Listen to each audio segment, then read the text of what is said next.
Abran su Biblia, por favor, a Romanos capítulo 12. Romanos capítulo 12. Es en donde seguimos nuestro estudio esta mañana. Estamos en Romanos, estudiándolo capítulo por capítulo, versículo por versículo, buscando extraer todas las enseñanzas que el Señor tiene para nosotros a través de las Escrituras. Amén. Si ya lo encontraron, digan amén. Y oremos una vez más. Bendito Padre Celestial, al abrir tu palabra, como siempre, nuestra petición, nuestra oración es que tu siervo mengue, tú crezcas, que tu palabra, Señor, sea exaltada delante de nuestros ojos, que por el poder de tu Espíritu la podamos recibir en nuestro corazón y más que ello, podamos recibir el poder para poner en práctica lo que vamos a estar estudiando hoy. Nos encomendamos a ti para que tú hagas la obra en nosotros que solamente tú puedes hacer, porque deseamos, Señor, aprender más y más de ti, conocerte más y más a ti, para poder servirte, amarte, para poder, Señor, propagar las buenas nuevas del Evangelio de Jesucristo a un mundo que tanto lo necesita. Bendecimos tu nombre en el nombre glorioso de Cristo Jesús. Y otra vez decimos, muy bien, estamos en el capítulo 12 de la epístola de Pablo a los romanos. Y para poder entender de lo que se trata el capítulo 12, tenemos que hacer un rápido repaso de lo que ya hemos visto. Hemos visto que en este capítulo 12 Pablo presenta delante de los cristianos que estaban en Roma en aquel tiempo, y por ser parte del canon de las Escrituras nos lo presenta a nosotros también, una lista de características que el creyente debe manifestar en su peregrinar por esta vida, ¿sí? Algunos lo llaman deberes cristianos. Yo no los puedo llamar deberes cristianos porque eso suena como a que es esforzado. Estas son características que debemos presentar. Y son características que debemos de buscar nosotros mismos, en nosotros mismos, para ver si estamos en donde debemos estar en nuestro peregrinar, en nuestro caminar con el Señor. Entonces, si ven ahí, vamos a dar una rápida repasada a esto. Vemos que algunas de estas características cristianas son las que siguen. En el versículo 1 se nos dice que como cristianos debemos estar dispuestos a presentarnos nosotros mismos como sacrificios vivos, santos y agradables a Dios. Pues es nuestro culto racional, nos dicen las Escrituras. Los cristianos también debemos de mostrar estar en contra o no adoptar las costumbres de este mundo, sino que debemos buscar ser transformados por medio de la renovación de nuestra mente, porque solamente así que podemos comprobar la voluntad, la buena voluntad de Dios, nos dice el versículo 2. Otra característica del verdadero cristiano es que no piensa o no tiene un concepto más alto de sí mismo o de sí misma del que debe tener, sino que piensa de sí mismo con sensatez, según la medida de fe que Dios le ha dado a cada uno. El cristiano también se da cuenta de que todos somos un cuerpo, todos somos diferentes personas, pero todos formamos lo que llamamos el cuerpo de Cristo, la iglesia, y que todos tenemos diferentes dones. Escuchen, todos tenemos diferentes dones. Al decir todos tenemos, estoy incluyéndolos a todos ustedes y me estoy incluyendo a mí. Y debemos de, como cristianos, buscar cuáles son esos dones con la ayuda de Dios para que podamos ponerlos al servicio del resto de los miembros del cuerpo. La semana pasada hablamos en los versículos 9 y 10 de dos características muy importantes de un verdadero cristiano. Una, que su amor es sincero. Su amor para con los hermanos en Cristo es sincero. Y aprendimos lo que eso quiere decir. A veces no se siente uno como amar, pero si le ha dicho a alguien te amo, el amor sincero se manifiesta aun cuando no tenemos el deseo de amarlos. ¿Amén? Ok, hubo algunos convencidos, ahora otros necesitan un repaso. Pero eso es lo que es el amor sincero. Si yo le digo a alguien te amo, pero luego no estoy dispuesto a amarlo simplemente porque no está haciendo las cosas como yo quiero, como a mí me placen, no estoy siendo sincero. Estoy siendo un hipócrita porque con la boca digo te amo, pero mis acciones dicen lo contrario. Entonces el amor sincero es amar a las personas aun cuando no son amables. Es cumplir con nuestra palabra de que les amamos a pesar de lo no amables que pueden ser, y todos podemos ser no amables en diferentes grados y en diferentes tiempos, ¿verdad? No siempre somos amables. Y luego el otro tipo de amor es el amor fraternal. Debemos manifestar el amor fraternal y debemos respetarnos nosotros mismos los unos a los otros y mostrar preferencia los unos por los otros. Muy bien, entonces hoy vamos a seguir en el capítulo 12 y vamos a seguir con el versículo 11 y vamos a ver ahí una serie de exhortaciones que son lo que yo llamo exhortaciones prácticas que el cristiano debe de escuchar de parte de Pablo y que debe de buscar poner en práctica en su vida. Noten ahí en Romanos 12 y el versículo 11 nos dice lo siguiente, Pablo, siguiendo el mismo pensamiento de estas características que debemos mostrar como cristianos.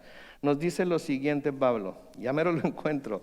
En Romanos capítulo 12, versículo 11, nos dice, si algo demanda diligencia, no seamos perezosos, sirvamos al Señor con espíritu ferviente. ¿Okay? Entonces aquí está hablando de cosas muy prácticas.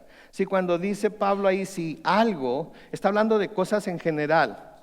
No está hablando de algo en particular. Podemos poner bajo ese algo muchísimos temas, muchísimas situaciones, muchísimas cosas en las que debemos de estar prestando atención, por si esas cosas necesitan ser hechas con diligencia.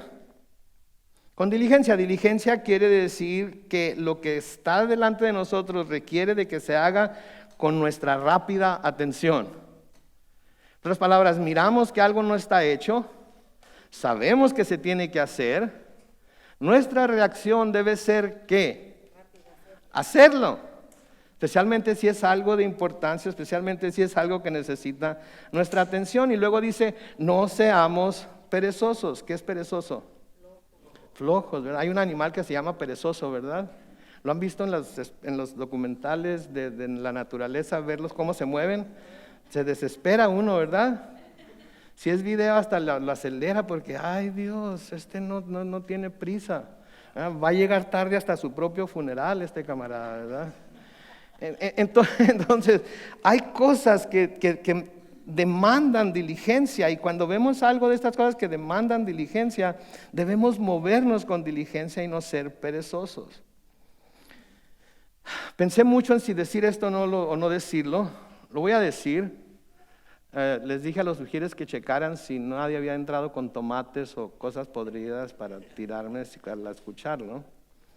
Pero hay algo que yo descubro en las relaciones, en la relación marido y mujer, la relación personal marido y mujer.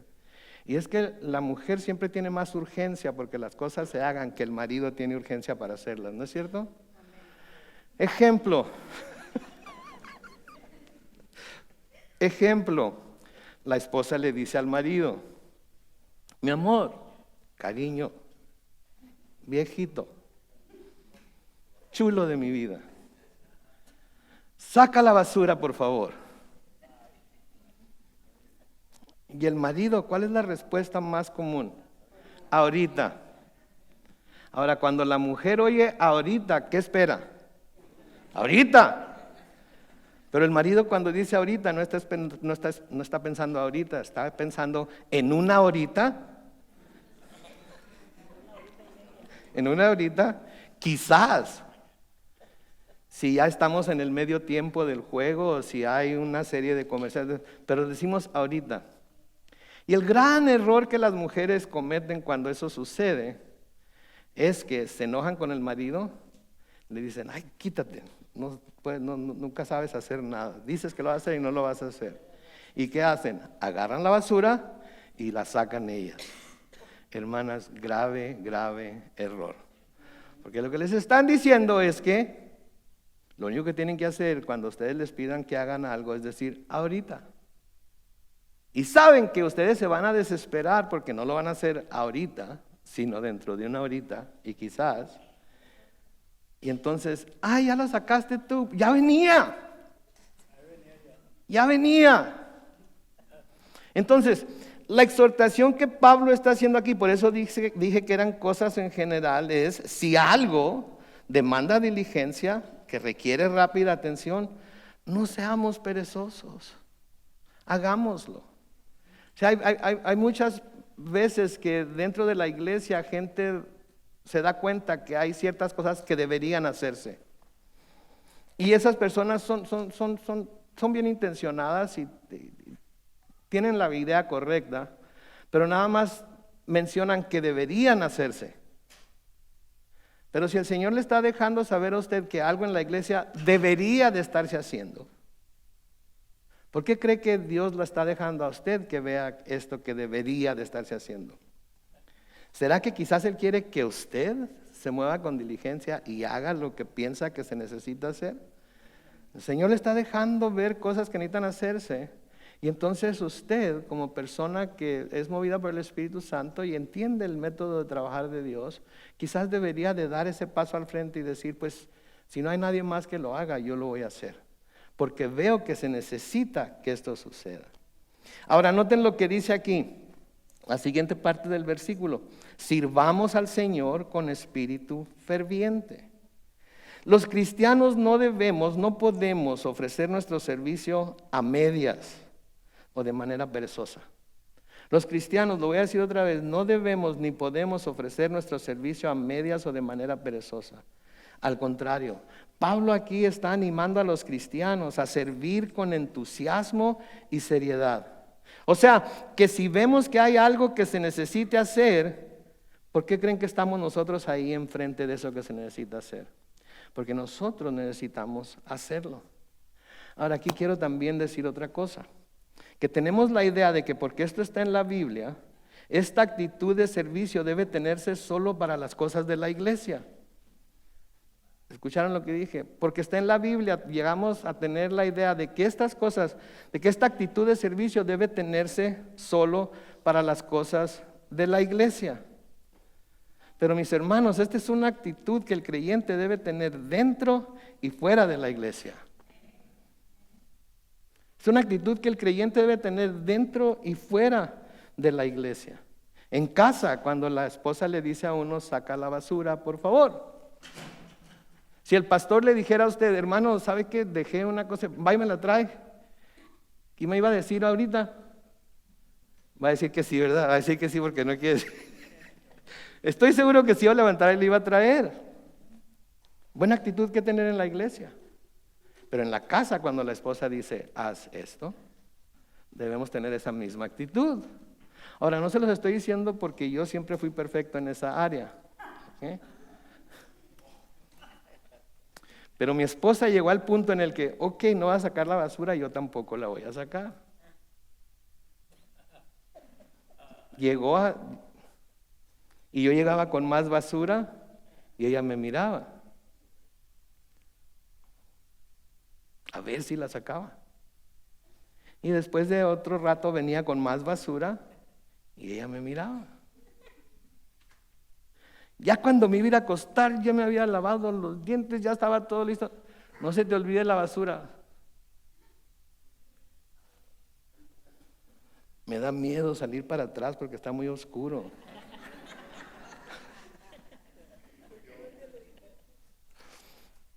La sacaba al garage y ahí la dejaba hasta el día siguiente. Pero hubiera podido evitar todo eso si tan solo lo hubiera hecho con la diligencia que merecía, porque quizás para mí, y a mí no me gusta gastar una bolsa de basura a medias, para mí era importante no desperdiciar media bolsa de basura, para mi esposa era importante que la basura no quedara en la cocina, porque se iba a oler mal o lo que iba a hacer, y si en realidad quería yo mostrar el amor de Cristo hacia mi esposa, ¿qué hubiera tenido que hacer?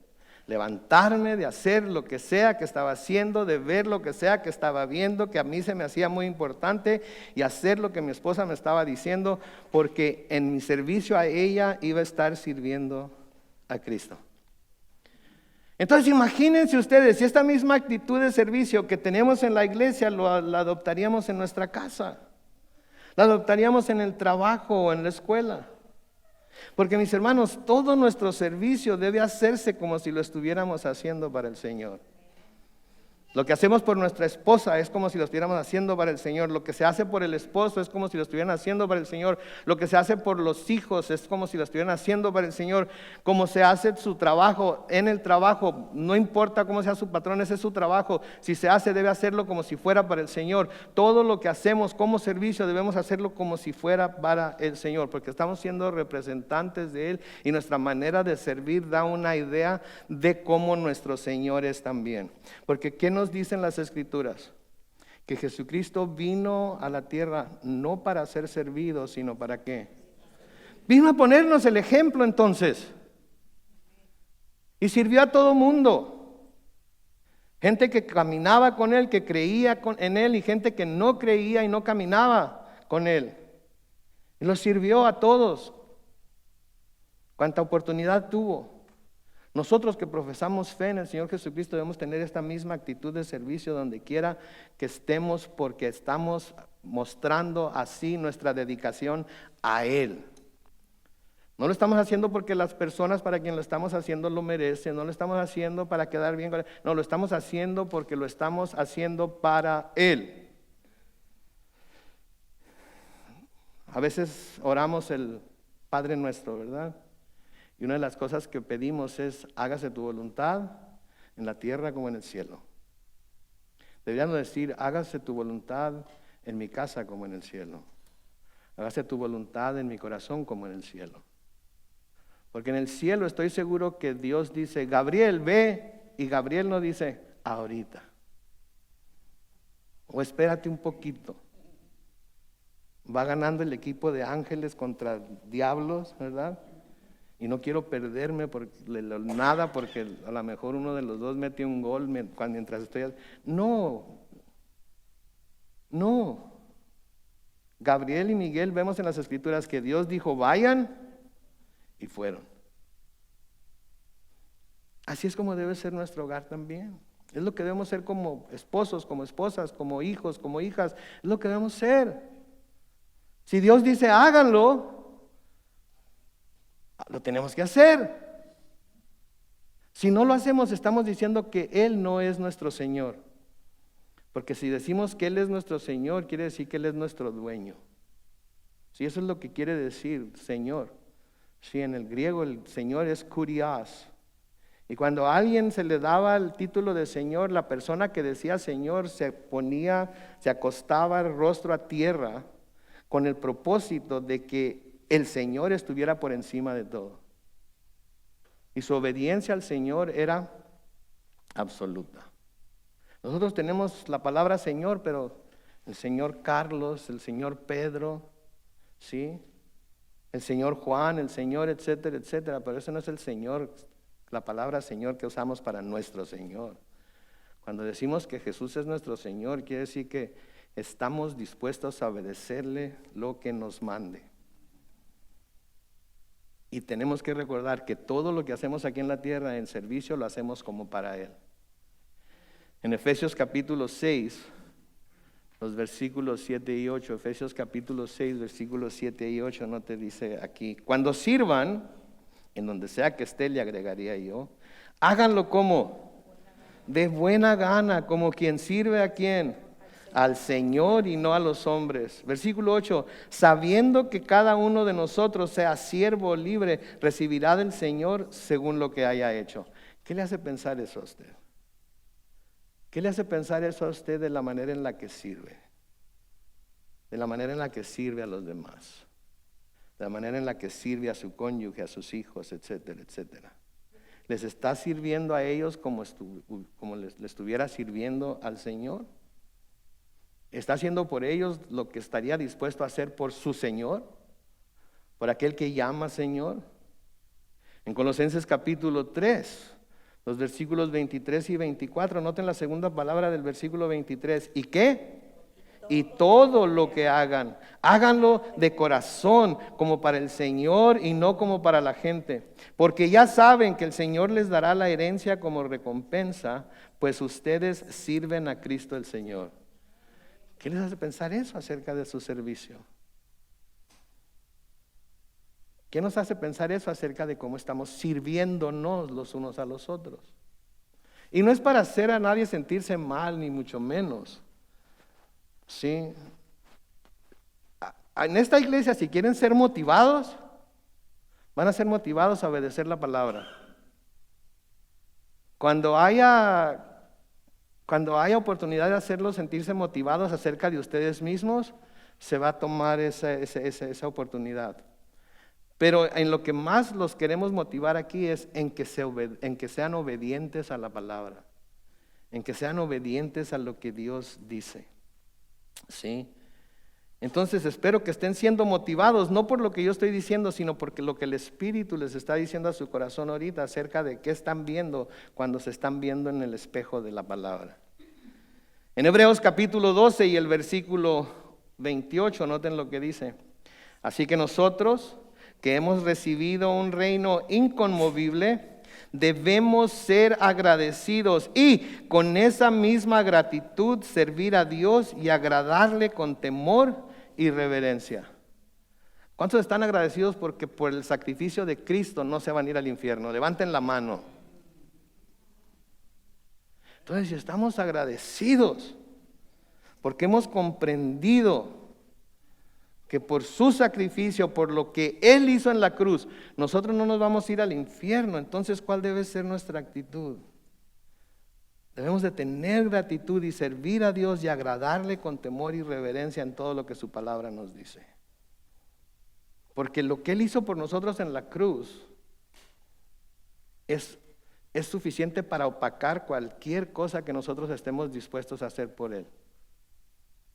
Lo mejor que nosotros estemos dispuestos a hacer por Él, lo más que nosotros estemos dispuestos a hacer por Él, no se compara con lo que Él hizo por nosotros muriendo en la cruz.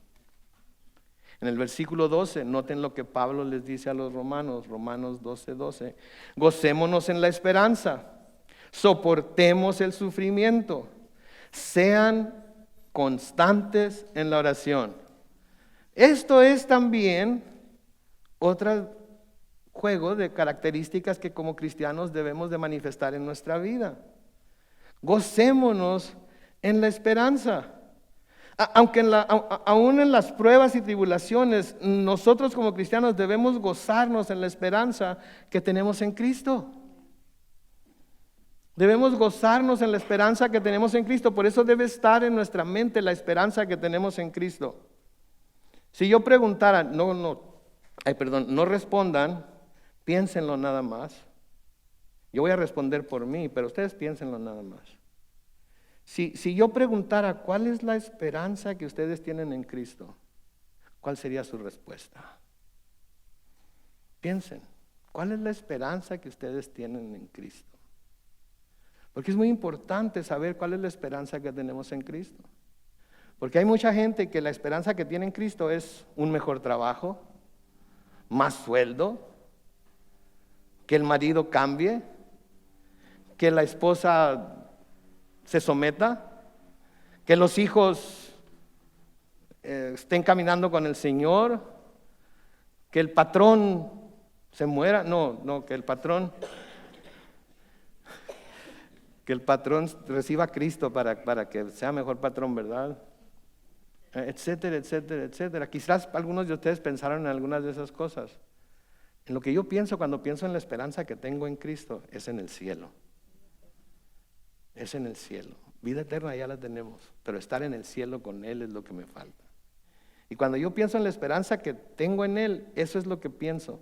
Y eso me ayuda a poder soportar cualquier prueba, cualquier situación, cualquier persecución, cualquier cosa.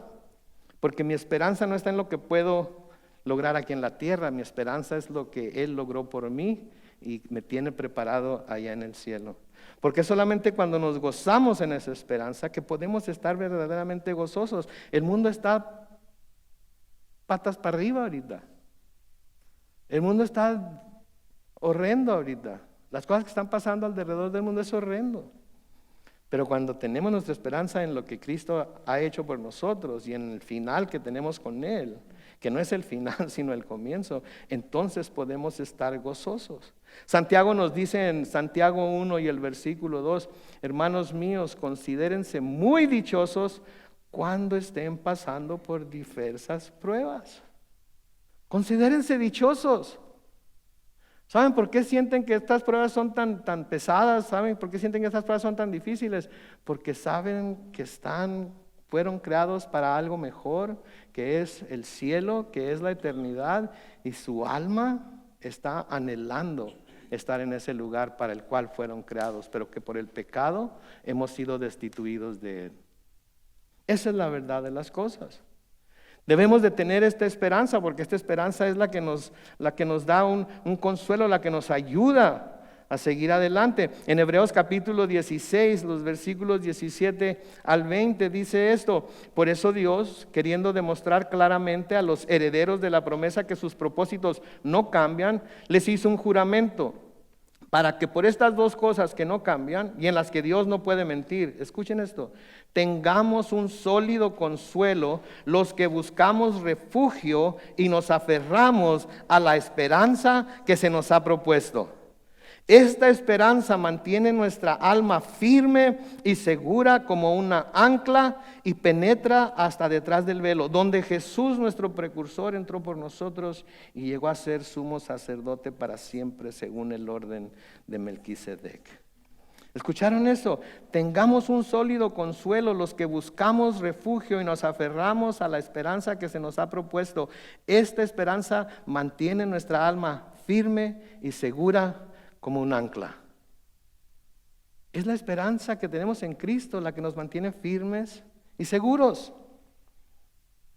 Nuestra fe es el ancla que nos aferra a Él. Y esa esperanza es la que mantiene nuestra fe viva. Si no fuera porque esperamos en Cristo que cumpla su promesa de tenernos en el cielo y darnos vida eterna, ¿cuántos de nosotros estaríamos aquí? Y hemos pasado por situaciones difíciles, hemos pasado por pruebas muy pesadas, hemos cargado con cruces muy pesadas, pero nos mantenemos en la fe. ¿Por qué? Por la esperanza que tenemos en Cristo. ¿Sí? En 1 Tesalonicenses capítulo 5, los versículos 7 al 11 dice: los que duermen, de noche duermen. Los que se embriagan, de noche se embriagan. Pero nosotros, los que somos del día, debemos ser sobrios, ya que nos hemos revestido de la coraza de la fe y del amor, y tenemos como casco, ¿qué? La esperanza de la salvación. Dios no nos ha puesto para sufrir castigo, sino para alcanzar la salvación por medio de nuestro Señor Jesucristo, quien murió por nosotros, para que, despiertos o dormidos, vivamos unidos a Él. Por lo tanto, anímense y edifíquense unos a otros como en efecto ya lo hacen. Es solamente cuando nos gozamos en esa esperanza que podemos soportar el sufrimiento. Solamente cuando nos escudamos en esa esperanza que podemos soportar el sufrimiento, podemos padecer el sufrimiento que tenemos que padecer, podemos perseverar a través del sufrimiento que tenemos que atravesar, podemos sostener ese sufrimiento hasta que el Señor venga por nosotros y nos lleve al cielo. Vean ahí en su Biblia, en Romanos capítulo 5,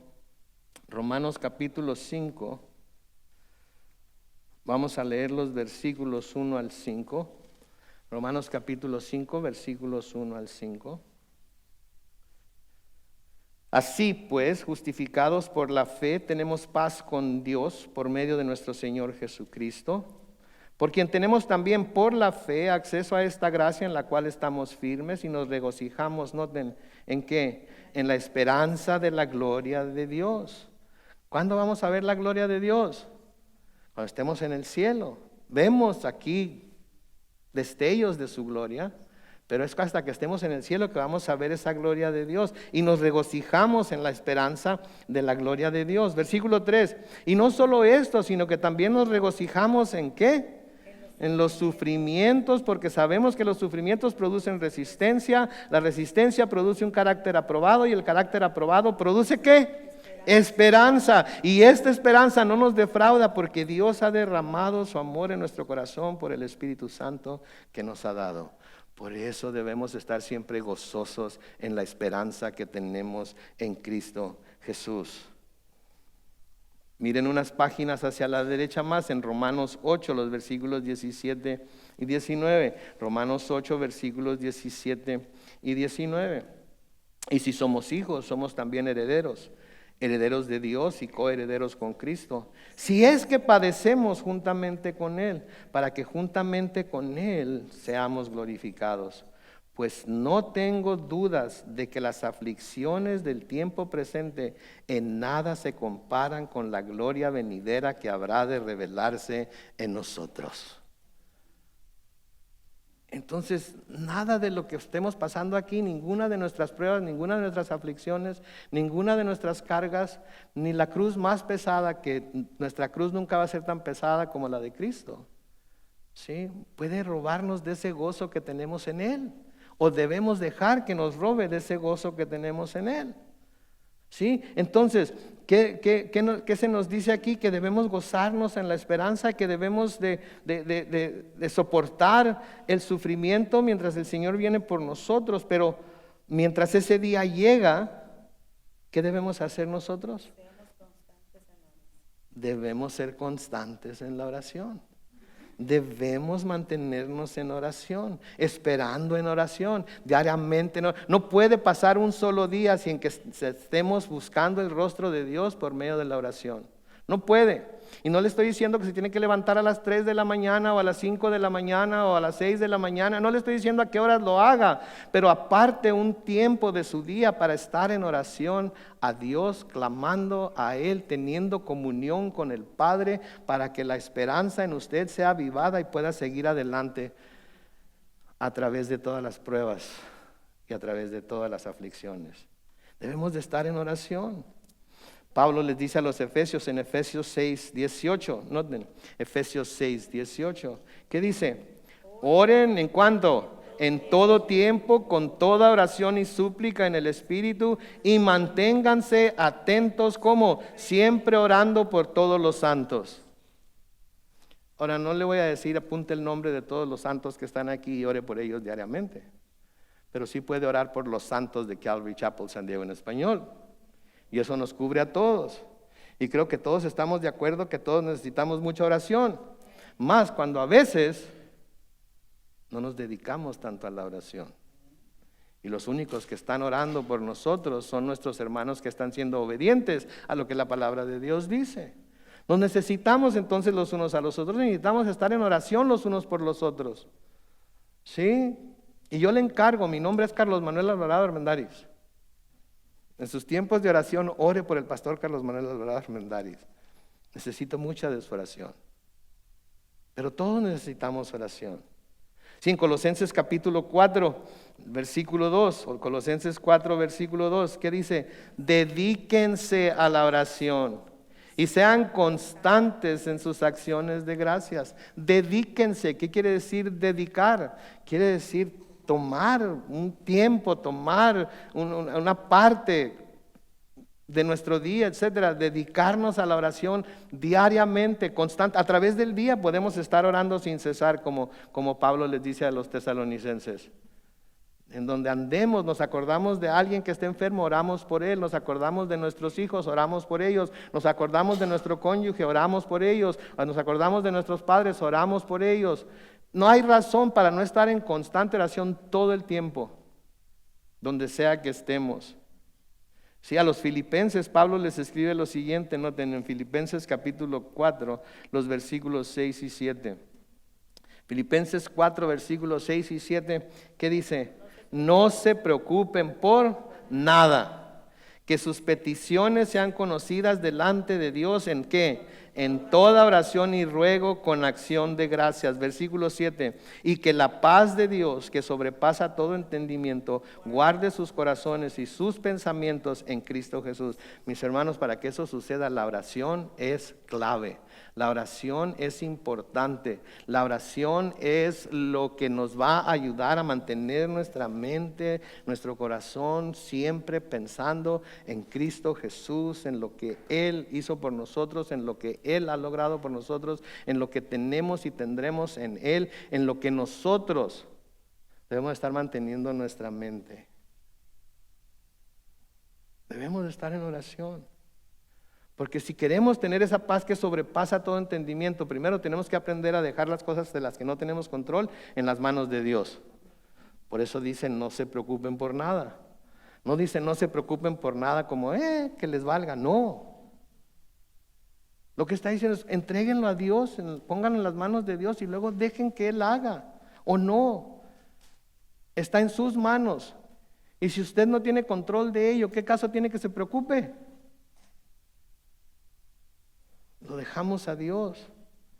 Y solamente es cuando hacemos estas cosas que en medio de la prueba, de la tormenta, podemos experimentar esa paz que sobrepasa todo entendimiento. Porque noten lo que dice el profeta Isaías en Isaías 26, los versículos 3 y 4.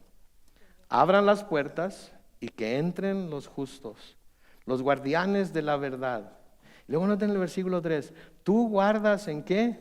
En completa paz a quien siempre piensa en ti y pone en ti su confianza. Confíen siempre en el Señor porque Él es la roca eterna.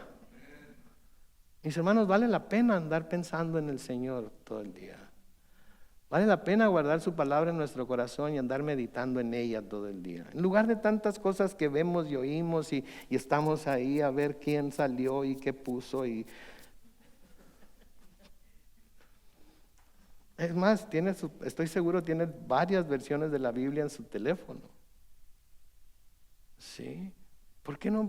Si el mantener nuestra mente en Él nos va a dar completa paz, si el mantener nuestra mente en Él, pensando en Él siempre y ayudándonos a poner en Él su confianza, Él va a ayudarnos a seguir adelante.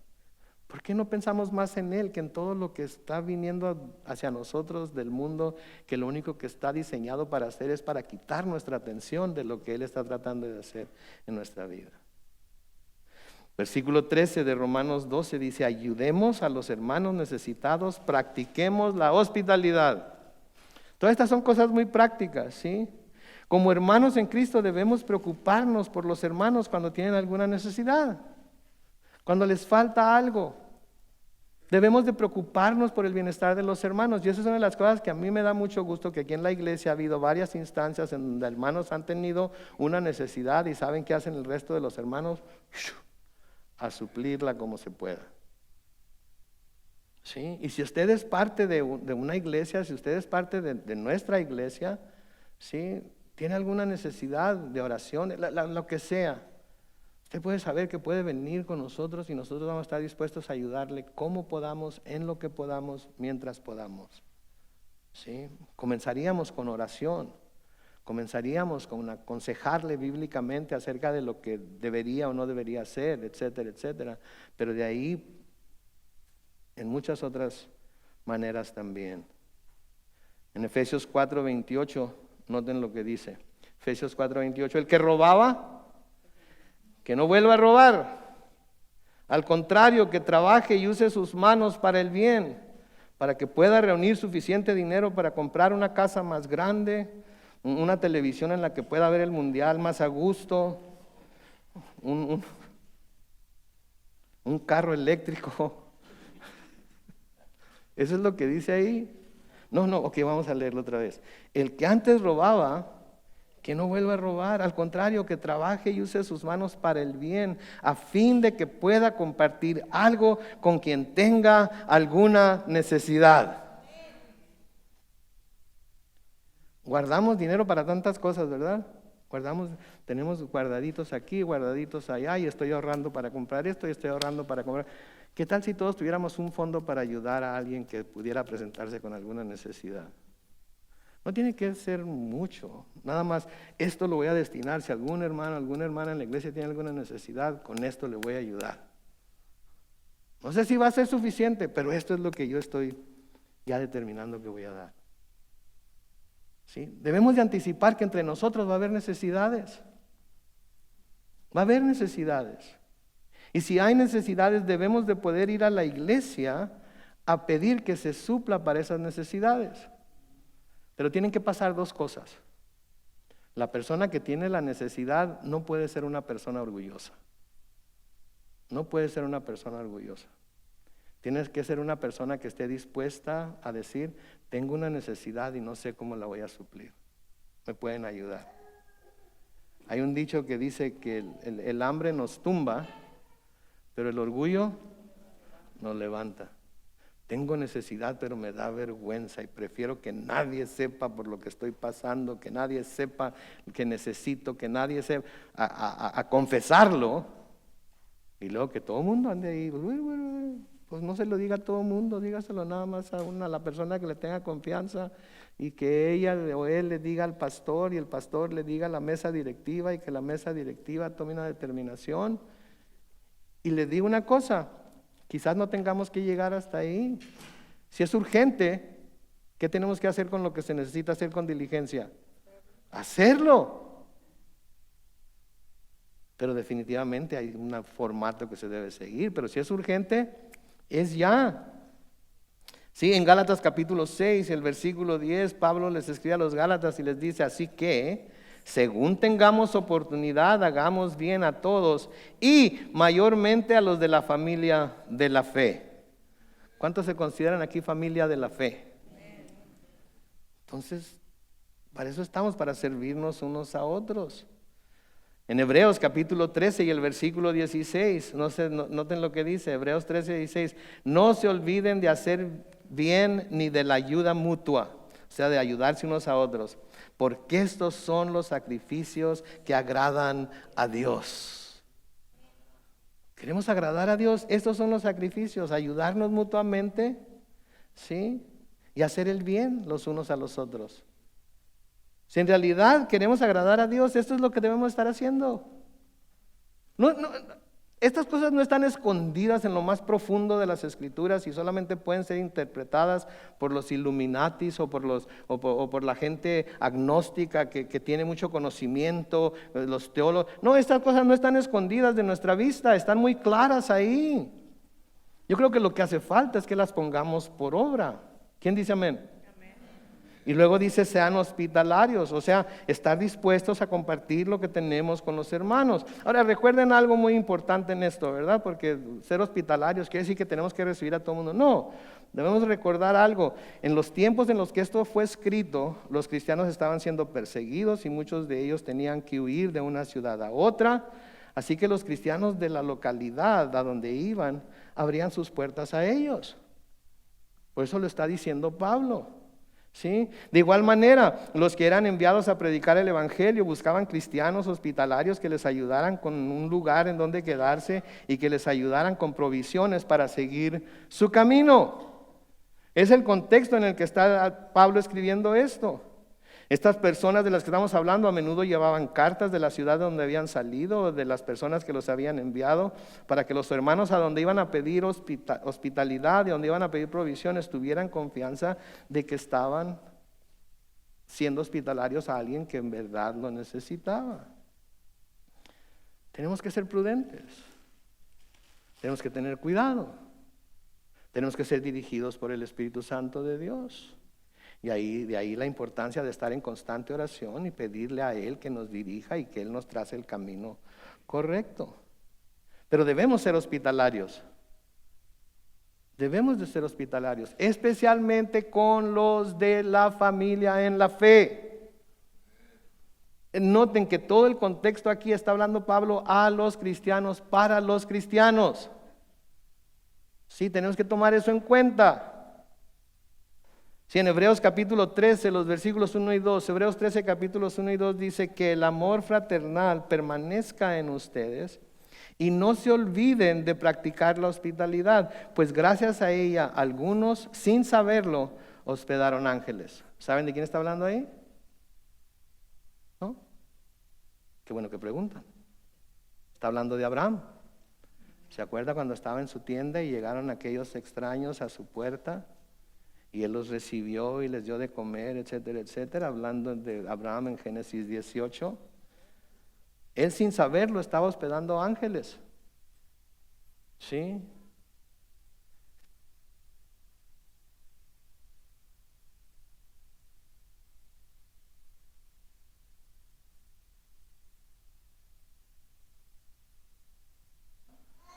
Es un hermano, una hermana, a lo mejor está hospedando, ayudándole a un ángel a hacer lo que tiene que hacer.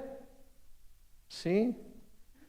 En Primera de Pedro capítulo 4, los versículos 9 y 10. Primera de Pedro capítulo 4, versículos 9 y 10. Noten lo que dice. Bríndense mutuo hospedaje, pero no lo hagan a regañadientes. Ponga cada uno al servicio de los demás el don que haya recibido y sea un buen administrador de la gracia de Dios en sus diferentes manifestaciones. Sí, bríndense mutuo hospedaje, pero no lo hagan a regañadientes. ¿Qué quiere decir regañadientes? De mala gana. Ok, pues, para que no vayan a decir que soy... ¿verdad? No es regañadientes. Ponga cada uno al servicio de los demás el don que haya recibido. ¿Qué les dije al principio? Todos hemos recibido un don.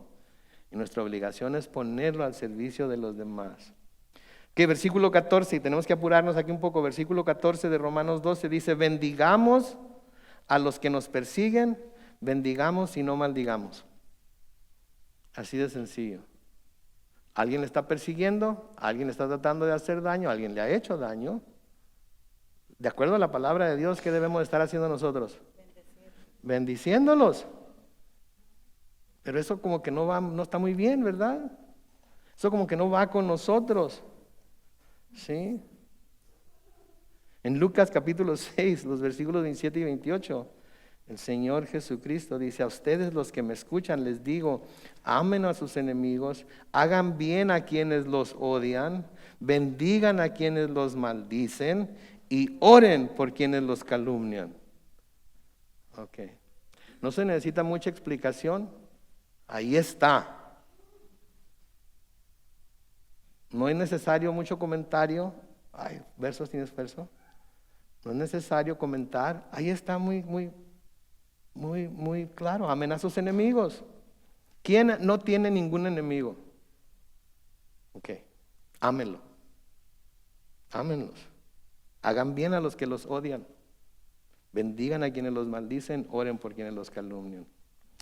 Versículo 15. Gocémonos con los que se gozan y lloremos con los que lloran. Como vimos en nuestro estudio de hace un par de semanas, los creyentes somos miembros todos de un solo cuerpo. Y cuando un miembro de nuestro cuerpo le duele, todos los miembros sienten el dolor, ¿no es cierto? Cuando todo está bien, todo el cuerpo está bien contento, andamos bien alegres, brincamos y saltamos y nos sentamos y bueno, algunos, ¿verdad? Y no nos duele casi nada, ¿verdad? A otros sí nos duele de todas maneras, ¿sí? Entonces, los cristianos no podemos ser indiferentes ni ante el sufrimiento ni ante la alegría de nuestros hermanos en la fe. Si alguien está sufriendo, ¿qué le pasa, hermano? ¿Por qué está pasando por lo que le está pasando? ¿Por qué está tan triste? ¿Por qué lo veo tan decaído? ¿Por qué lo veo tan preocupado? Y orar por él. ¿Alguien anda alegre? ¿Por qué está tan contento? Por esto y por esto. ¡Ah, gloria a Dios! ¡Qué bárbaro! Qué bueno que el Señor lo haya bendecido de esa manera. Sí, en 1 Corintios 12, versículos 25 y 26, dice: para que no haya divisiones en el cuerpo, sino que todos los miembros se preocupen los unos por los otros. De manera que si uno de los miembros padece, todos los miembros se conduelen. Y si uno de los miembros recibe honores, todos los miembros se regocijan con él. En Hebreos capítulo 13 y el versículo 3, y aquí está hablando de los hermanos que eran maltratados y puestos en prisión por su fe en Cristo, dice: acuérdense de los presos como si ustedes mismos estuvieran presos con ellos, y también de los que son maltratados como si ustedes mismos fueran los que sufren. Y les decía esto porque en cualquier momento podían ser ellos quienes les pudiera pasar lo mismo. Si había gente en la cárcel por creer en Jesús, había gente en cadenas por creer en Jesús, había gente maltratada por poner su fe en Jesús. Y el escritor a los hebreos les está diciendo: ¿saben qué? A ustedes les puede pasar en cualquier momento, así es que piensen en los que están en la cárcel como si ustedes mismos estuvieran con ellos. Y saben que por eso debemos estar siempre orando por nuestros hermanos perseguidos en todo el mundo, amén. Porque hay mucha gente que está siendo perseguida por su fe. Aquí todavía no. Quizás lleguemos a sufrirlo, pero hay mucha gente en el mundo que está sufriendo por su fe, está siendo perseguida. Versículo 16 dice: vivamos como si fuéramos uno solo. No seamos altivos, sino juntémonos con los humildes. No debemos creernos más sabios que los demás. Misma amonestación de Romanos 12:3, en donde dice: por la gracia que me es dada, digo que a cada uno de ustedes que no tenga más alto concepto de sí del que debe tener, sino que piense de sí con sensatez, según la medida de fe que Dios repartió a cada uno. Versículo 17: no paguemos a nadie mal por mal. Procuremos hacer lo bueno a los ojos de todo el mundo. El mundo acostumbra a pagar con la misma moneda que con la que le pagan a ellos, ¿es cierto? El mundo acostumbra a pagar con la misma moneda con la que le pagan a ellos. Como me traten a mí, así los voy a tratar yo a ellos. Ojo por ojo, diente por diente. Me la hicieron, me la van a pagar. ¿Sí? Que no los agarre descuidados. Pero ¿qué nos dice las Escrituras? No paguen a nadie mal por mal. No. Debemos procurar hacer lo bueno ante los ojos de todo el mundo. Primera de Tesalonicenses capítulo 5 versículo 15: tengan cuidado de que nadie pague a otro mal por mal, más bien procuren siempre hacer el bien, tanto entre ustedes como con los demás. Entre los cristianos y con los de afuera también. Aquí ya se pone medio difícil la cosa, ¿verdad? Porque con los cristianos como que nos podemos perdonar una que otra cosilla, ¿verdad? Porque somos cristianos, somos hermanos en Cristo. Pero con los de afuera, imagínense, con los de afuera ya está más difícil. Pedro escribe en primera de Pedro 3, los versículos 8 al 9, en fin, únanse todos en un mismo sentir, sean que compasivos, ¿sí? Y no devuelvan mal por mal ni maldición por maldición. Al contrario, bendigan, pues fueron llamados para recibir bendición. ¿Qué les dice eso? Lo que nos dice esto es que a menudo las bendiciones de Dios se reciben cuando nosotros estamos dispuestos a bendecir a los demás. A menudo las bendiciones de Dios se reciben cuando nosotros estamos dispuestos a bendecir a los demás. Versículo 18 dice: si es posible, y en cuanto dependa de nosotros, vivamos en paz. ¿Con quiénes? Con todos. ¿Cuándo no depende de nosotros? Siempre depende de nosotros, ¿verdad? Porque si nos echan, depende de cómo contestemos, qué es lo que va a pasar, ¿verdad? El objetivo del creyente debe ser vivir siempre en paz. Y aun cuando alguien no está dispuesto a vivir en paz con nosotros, nosotros tenemos siempre la opción para responder de tal manera que el pleito crezca o mengüe. Me acuerdo cuando mi hermano y yo nos peleábamos, mi mamá me decía: Carlos Manuel, tú eres el mayor, él está más chico que tú debes entender mejor que él. Acuérdate, más vale que haya un loco y no dos. O sea que mi hermano no se daba cuenta, pero le estaba diciendo que estaba loco, ¿verdad? Pero miren lo que dice la Biblia. En Proverbios 15:1 dice: la respuesta amable calma la ira, la respuesta grosera aumenta el enojo. ¿Quiere que se calme toda la situación? Hable amablemente. Hable con amor, hable con respeto, hable tranquilo, no grite, no levante la voz, no se ponga muy... ¿Quiere que las cosas suban de temperatura? Recuérdele a su adversario de que se va a morir. Y dígale cómo le va a ir. El Señor Jesucristo dijo en Mateo 5:9, bienaventurados los pacificadores, porque ellos serán llamados hijos de Dios. En Hebreos 12:14 dice lo siguiente: procuren vivir en paz. ¿Con quién?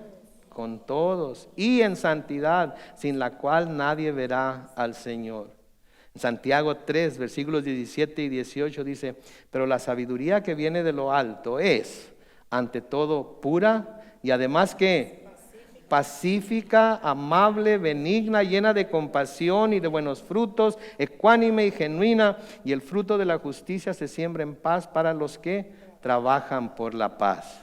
Entonces, ¿quieres saber si la sabiduría que está usando es de lo alto, es del cielo? Una de las cosas que tiene que tener es que debe ser pacífica. Si la sabiduría que está usando lo está llevando a contender o a la otra persona a contender con usted, la sabiduría que está usando no es del cielo, es de lo más profundo del infierno. ¿Me está leyendo la mente? Versículos 19 y 20, no busquemos vengarnos, amados míos, mejor dejemos que actúe la ira de Dios, porque está escrito, mía es la venganza, yo pagaré, dice el Señor. Por lo tanto, si nuestro enemigo tiene hambre, démosle de comer, si tiene sed, démosle de beber. Si así lo hacemos, haremos que éste se avergüence de su conducta. En la Reina Valera 60 dice, si así lo hacemos, ascuas de fuego amontonaremos sobre su cabeza. ¿Sí? En la Reina Valera contemporánea dice, haremos que éste se avergüence de su conducta. Mis hermanos, cuando decidimos dar paso a que Dios sea el que derrame su ira sobre quienes nos hacen daño, eso nos libera a nosotros de ese deseo de venganza. Y como creyentes podemos, ya una vez liberados de ese deseo de venganza, podemos mostrar misericordia, inclusive a nuestros amigos. Mientras haya en nuestro corazón ese deseo de vengarnos, no le podemos mostrar misericordia a nadie. Cuando dejamos a un lado ese deseo de vengarnos, entonces podemos mostrar misericordia aún a nuestros enemigos. Por medio de actos de bondad, los creyentes podemos amontonar brasas de fuego, que es lo que quiere decir ascuas, sobre la cabeza de nuestros enemigos. Y tal vez, no estoy diciendo que siempre va a pasar, pero tal vez esto los traiga vergüenza y los lleve al arrepentimiento. Y es muy posible que un enemigo se convierta en un amigo. Y este es el poder que tenemos en el amor de Dios. Con los creyentes estamos conectados a través de Cristo.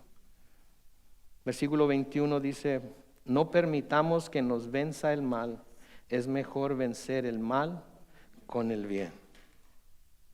Es mejor vencer el mal con el bien. ¿Pero qué quiere decir eso? Vencer el mal con el bien. Pues es otra de esas preguntas que surgen, ¿verdad? Yo quiero vencer al mal con el bien. ¿Cuál bien?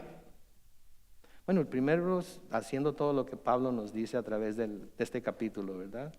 Pero hay algo más práctico, porque esto todo se puede lograr, el vencer al mal con el bien, todo se puede lograr cuando ponemos en práctica lo que se nos dice en la palabra. La palabra es el bien, y practicando lo que en ella se nos enseña, podemos vencer al mal. Sí, en Proverbios 30 y el versículo 5 dice, las palabras de Dios son ¿cuántas? Todas puras. Dios es el escudo de quienes en Él confían.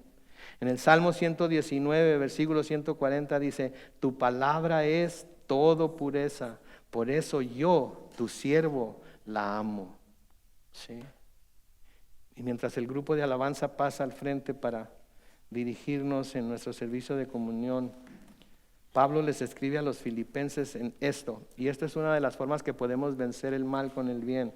Filipenses 4, los versículos 8 al 9, dicen lo siguiente, por lo demás, hermanos, piensen en todo lo que es verdadero, en todo lo honesto, en todo lo justo, en todo lo puro, en todo lo amable, en todo lo que es digno de alabanza. Si hay en ello alguna virtud, si hay algo que admirar, piensen en ello. Noten el versículo 9.